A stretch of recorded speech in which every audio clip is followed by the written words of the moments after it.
welcome everyone to the 7th episode of the Voices of QLF Webinar series. Our webinar guests, who are some of the first volunteers in the 1960s. These alumni have been steadfast in their commitment to QLF over 6 decades. In retrospect, the decade of the 60s may be defined by the values and ideals represented by Bob Bryan and his cadre of hundreds of volunteers, and over the years that has formed the fundamental tenets and philosophy of this organization. This is such a great occasion both to think back and recall what was in the past and also in recovering those key elements created by Bob, the founder.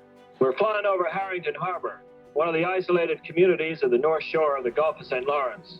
For more than 10 years, educational projects have been created to help prepare the people to adapt to the changes that are coming in future years. Day camps, which emphasize the importance of people working together. We were going to try and set up systems that have the children learn how to play. We helped a couple of kids learn how to swim. Drowning was a real problem up there. I mean, it was one of the few reasons for people to lose their lives. It was the first time in my life where I'd ever had to draw on what I had learned and be responsible for all these kids. These were amazing experiences. We went up there with a certain sense of expectation and what we could do to help and change people's lives. They did more to change ours than we ever did to change theirs. I found the folks there to be remarkably open and generous in ways that I had never experienced before in my life. It was an amazing, special summer that stayed with me all of my life.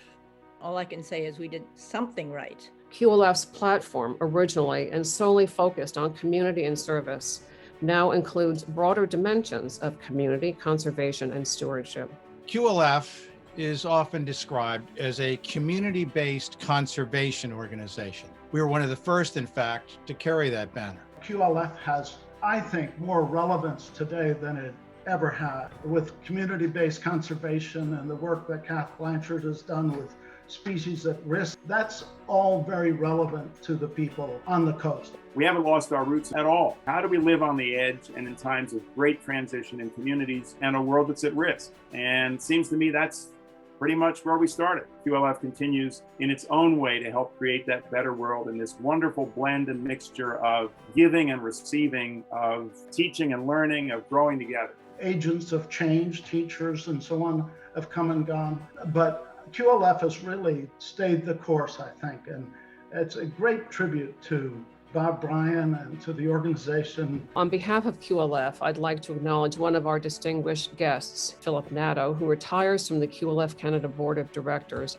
A champion for this organization over decades, Philip has embraced QLF's program mission, believing in our purpose and relevance in years past and today, and our promise for the future. Philip's commitment to QLF is exemplary.